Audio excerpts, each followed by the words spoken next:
गुप्त काल में सामाजिक अवस्था। गुप्त काल में भारतीय समाज 4 वर्णों ब्राह्मण, क्षत्रिय, वैश्य और शूद्र में विभक्त था, परंतु इस समय जाति व्यवस्था परवर्ती कालों की तुलना में कम जटिल थी। जीवन के 4 आश्रमों ब्रह्मचर्य, गृहस्थ, वानप्रस्थ तथा संन्यास का पालन किया जाता था। एक प्रांतीय गवर्नर अभय दत्त को जातियों का रक्षक बताया गया है। उसके पुत्र को जातियों का मिश्रण रोकने वाला बताया गया है। ब्राह्मणों का समाज में विशेष सम्मान था। राजवंशों के आचार्य या अध्यापक ब्राह्मण ही होते थे। बौद्ध साहित्य के अनुसार ब्राह्मण व्यापार वाणिज्य का कार्य भी करते थे। स्मृत ग्रंथों में ब्राह्मण की इस वृत्ति को आपदधर्म कहा गया है। अंतरजातीय विवाहों के नाम मात्र ही प्रमाण मिलते हैं। संभवतः उस समय सती प्रथा भी प्रचलित थी। सेनानी गोपराज की पत्नी भी उसी के साथ चिता पर जल गई थी।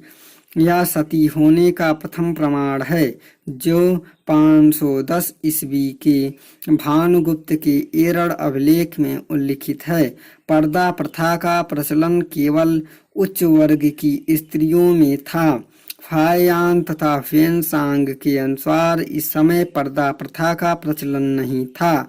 नारद एवं पराशर स्मृति में विधवा विवाह के प्रति समर्थन बताया गया है। वेश्यावृत्ति भी प्रचलित थी। वेश्याओं को गणिका कहा जाता था। कुट्टनी उन वेश्याओं को कहा जाता था जो वृद्ध हो जाती थी। देवदासी प्रथा भी प्रचलित में थी। स्कंदगुप्त के इंदौर ताम्रपत्र अभिलेख में कुछ क्षत्रियों द्वारा वैश्य का कार्य करने का उल्लेख है। शूद्रों द्वारा सैनिक वृत्ति अपनाने के भी प्रमाण मिलते हैं। याज्ञवल्क्य ने शूद्रों के प्रति अनुकूल दृष्टिकोण अपनाते हुए उन्हें व्यापारी, कारीगर एवं कृषक होने की अनुमति प्रदान की। वेनसांग के विवरण एवं नृसिंह पुराण के उल्लेख से यह संकेत मिलता है कि शूद्रों ने कृषि कार्य को अपना लिया था। याज्ञवल्क्य ने कहा है कि शूद्र वर्ग नाम शब्द का प्रयोग कर 5 महायज्ञ कर सकते हैं। फायान कहते हैं कि समाज में अस्पृश्यता प्रचलित थी। गुप्त काल में अनेक मिश्रित जातियों का भी उल्लेख मिलता है, जैसे मूर्धाविषक्त, आम्बष्ठ, पराशव, उग्र एवं एरड़।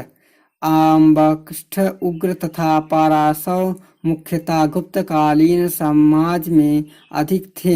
गुप्तकालीन अभिलेखों में कायस्थ नामक पदाधिकारी का उल्लेख मिलता है।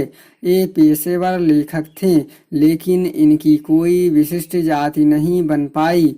फायान ने एक अछूत जाति का उल्लेख भी किया है।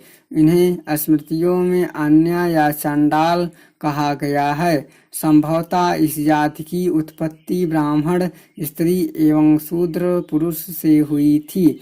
गुप्त काल में दास प्रथा का भी प्रचलन था। नारद ने 18 प्रकार के दासों का उल्लेख किया है। गुप्त काल में आर्थिक अवस्था।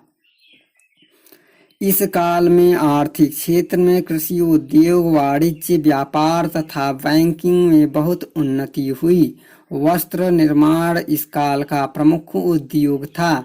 कृषि से संबंधित कार्यों को महाक्षत्रपटिलिक एवं कर्णिक देखता था। अधिकांश कृषि वर्षा पर निर्भर करती थी। मनुस्मृति में कहा गया है कि भूमि पर उसी का अधिकार होता था जो सर्वश्रेष्ठ जंगल की भूमि को कृषि योग्य बनाता था। उस समय प्रचलन में लगभग 5 प्रकार की भूमि का उल्लेख मिलता है। भूमि के प्रकार: क्षेत्र, कृषि योग्य भूमि, वास्तु भूमि यानी निवास योग्य भूमि, चारागाह भूमि यानी चारों के योग्य भूमि, और शील भूमि ऐसी भूमि जो जोतने योग्य नहीं थी।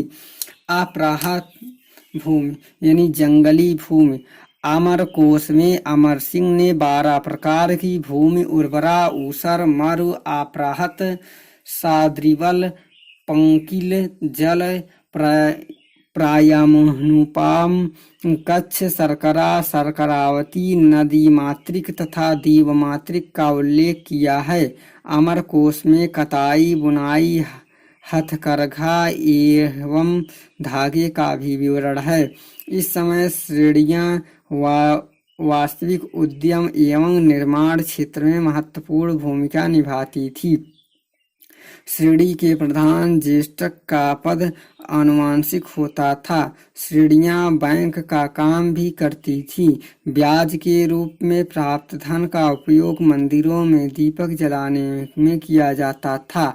437 से 438 ईस्वी में मंदसौर अभिलेख में रेशम बुनकरों की श्रेणी द्वारा विशाल सूर्य मंदिर के निर्माण एवं समस्त का या मरम्मत का उल्लेख मिलता है। स्कंदगुप्त के इंदौर ताम्रपत्र अभिलेख में विवरण है कि तैलिक श्रेणी सूर्य मंदिर में दीपक जलाने में प्रयुक्त तेल के खर्च को वहन करती थी।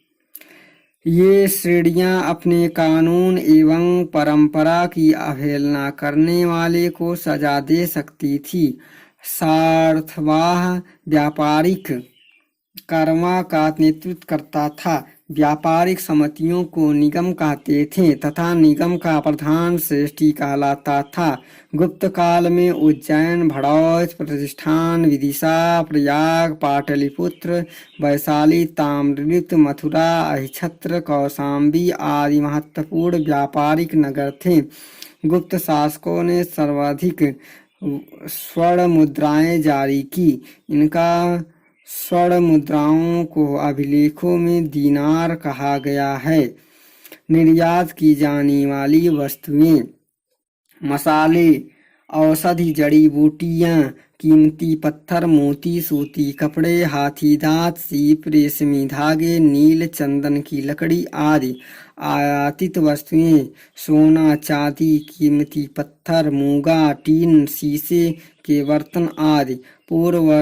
पूर्वी तट पर स्थित बंदरगाहों ताम्रलिप्ति, घंटसाला एवं कदुरा में दक्षिण पूर्व एशिया तथा पश्चिमी तट पर स्थित भड़ौच, काम्बे, सोपरा, कल्याण आदि बंदरगाहों से भूमध्य सागर एवं पश्चिम एशिया के साथ व्यापार संपन्न होता था। गुप्त काल में वस्त्र उद्योग सर्वाधिक महत्वपूर्ण था।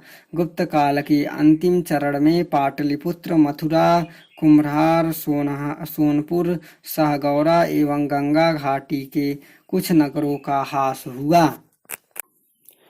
गुप्त काल में लोगों का जीवन स्तर काफी ऊंचा था। नगरों के लोग विशेषकर समृद्धशाली जीवन व्यतीत करते थे।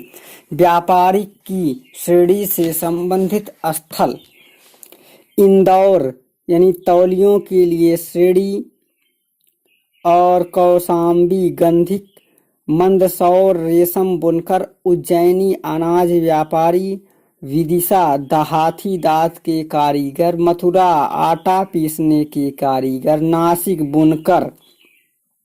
महत्वपूर्ण तथ्यों में विक्रम संवत 529 के मंदसौर शिलालेख का आरंभ सूर्य की स्तुति से किया गया है।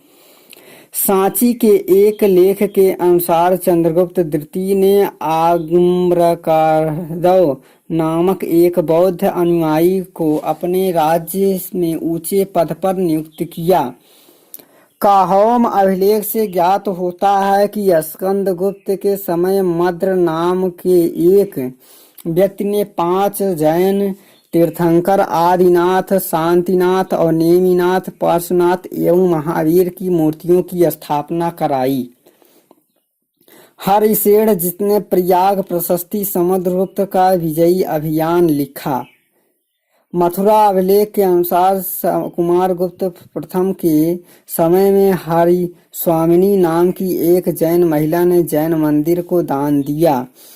चंद्रगुप्त द्वितीय का संधि विग्राहक यानी साव यानी वीरसेन की काव्य शैली के विषय में जानकारी का एकमात्र स्रोत उदयगिरि गुफा की दीवारों पर उत्कीर्ण लेख है। यह पाटलिपुत्र का निवासी था।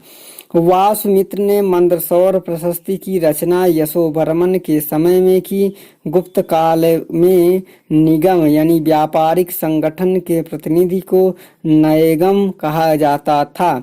गुप्त काल में चीनी रेशम के चीनांशुक तथा रेशे के निर्मित कपड़ों को दुकुल कहा जाता था। गुप्त काल में धार्मिक अवस्था। सामान्य विश्वास किया जाता है कि गुप्त सम्राट विष्णु के उपासक थे। इस विचार के पक्ष में कई तर्क दिए गए हैं। गुप्त सम्राट स्वयं को परम भागवत कहते थे। उनके सिक्कों पर विष्णु की सहचारी लक्ष्मी तथा मोहरों पर विष्णु के वाहन गरुड़ का चित्र अंकित पाया गया है। बुद्धगुप्त के एक अभिलेख में विष्णु ध्वज या विष्णु के ध्वज दंड का उल्लेख किया गया है। स्कंदगुप्त का जूनागढ़ शिलालेख में गुप्त विष्णु की स्तुति से आरंभ होती है। इन सभी तथ्यों से ज्ञात होता है कि गुप्त शासक विष्णु के अनुयायी थे। गुप्त काल में भक्तों ने विष्णु तथा शिव के मंदिर साथ साथ बनवाए। स्कंदगुप्त के कुछ सिक्कों पर शिव के वाहन नंदी बैल का चित्र पाया गया है। गुप्त काल के कई अभिलेखों में कृतांत परस यानी यम का घातक शब्द प्रयुक्त किया गया है। यम का घात स्वयं शिव ही था। कुमार गुप्त के कर्मदंड अभिलेख में पहली पंक्ति में तथा यमराज हस्तिन का खो ताम्रपत्र अभिलेख में प्रारंभ में नमो महादेवाय पर गंगा तथा यमुना देवियों को शिव की अनुयायी के रूप में प्रस्तुत किया गया है। इसके काल में बुद्ध शिव सूर्य आदि की उपासना को मान्य रूप से राज्य की ओर प्रोत्साहन प्राप्त हुआ। गुप्त काल के टेराकोटा चित्रों में से एक में पार्वती को अपने दो पुत्रों गणेश तथा कार्तिकेय के साथ बैठे हुए दिखाया गया है। कुमार गुप्त और वंध वर्मा के मंदसौर शिलालेख में सूर्योपासना का एक रोचक वर्णन है। गुप्त काल में अनेक विदेशियों ने भी हिंदू संस्कार एवं धर्म को अपनाया। जावा, सुमात्रा, बोर्नियो आदि दक्षिणी पूर्व एशिया के विभिन्न द्वीपों में हिंदू धर्म का व्यापार प्रचार को हो चुका था। फाहियान या चंद्रगुप्त द्वितीय के समय भारत में आया। बौद्ध धर्मानुयायी फाहियान का जन्म चीन के चुंग-यांग प्रांत में हुआ। उसकी भारत यात्रा में उसके साथ उसके मित्र ताओ चेंग, हुई मृंग्र, हुई चिंग तथा हुई वेई भी थे। उसकी यात्रा का उल्लेख बौद्ध स्मृतियों एवं हस्तलिपियों को खोजना था, इसलिए उसके भ्रमण का अधिकांश समय बौद्ध स्थलों पर ही बीता। फाहियान के अनुसार इन मठों में सबसे बड़ा गोमती विहार नाम का मठ था, जिसमें 3000 महायान समर्थक रहते थे। तत्पश्चात वह कपिलवस्तु, कुशीनगर, वैशाली होता हुआ पाटलिपुत्र पहुंचा। पाटलिपुत्र में ही फाहियान ने हीनयान तथा महायान से संबंधित दो मठों को देखा। नालंदा में फाहियान ने बुद्ध के शिष्य सारिपुत्र की अस्थियों पर निर्मित स्तूप का उल्लेख किया। भारत यात्रा के दौरान फाहियान ने 6 वर्ष भ्रमण में, 6 वर्ष अध्ययन में, 3 वर्ष संस्कृत अध्ययन में व्यतीत किया। फाहियान ने यहाँ के शासक के कुशल